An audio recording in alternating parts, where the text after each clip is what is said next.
আসসালামু আলাইকুম। নবম শ্রেণীর শিক্ষার্থী বন্ধুরা, তোমাদেরকে ইজি লার্নিংয়ের পক্ষ থেকে স্বাগত জানাই। আজকের ভিডিওতে তোমাদের নতুন ইতিহাস বইয়ের পৃষ্ঠা নাম্বার ৫১ এর সমাধান করে দিচ্ছি। ৫১ পেজে এখানে প্রথম যে দুটি ছক রয়েছে, এই ছক দুটির সমাধান করে দিব আজকের এই ভিডিওতে। পরবর্তী ক্লাসে তোমাদের এই ৫১ পেজে আরও একটি ছক আছে, সেটির সমাধান করে দিব। তো চলো আজকের ভিডিওটি শুরু করা যাক।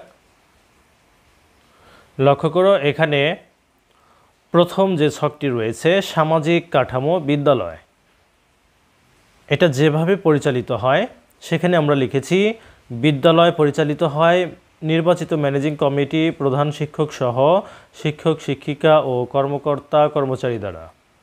তারপরে হচ্ছে যে ধরনের সেবা পাওয়া যায়, বিদ্যালয়ে প্রাতিষ্ঠানিক ও নৈতিক শিক্ষা সেবা পাওয়া যায়।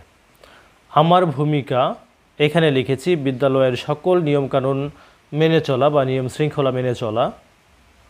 এরপর দ্বিতীয় ছকটি লক্ষ্য করো, এটা হচ্ছে রাজনৈতিক কাঠামো, ইউনিয়ন পরিষদ বা সিটি কর্পোরেশন।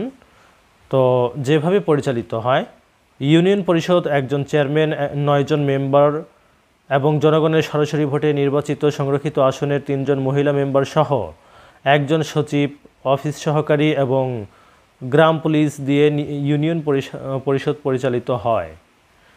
এরপর যে ধরনের সেবা পাওয়া যায়, ইউনিয়ন পরিষদ থেকে ট্রেড লাইসেন্স, ভূমিহীন সনদপত্র, ওয়ারিশ সনদপত্র, নাগরিক সনদপত্র, উত্তরাধিকার সনদপত্র, জন্ম সনদ, মৃত্যু সনদ সহ নানা সেবা পাওয়া যায়। তারপর আমার ভূমিকা, এখানে আমরা লিখেছি এলাকার উন্নয়ন ও সার্বিক কল্যাণের জন্য কাজ করা। তো প্রিয় শিক্ষার্থী বন্ধুরা, যদি ভিডিওটি ভালো লাগে অবশ্যই শেয়ার করে দিবে। ধন্যবাদ সবাইকে সাথে থাকার জন্য।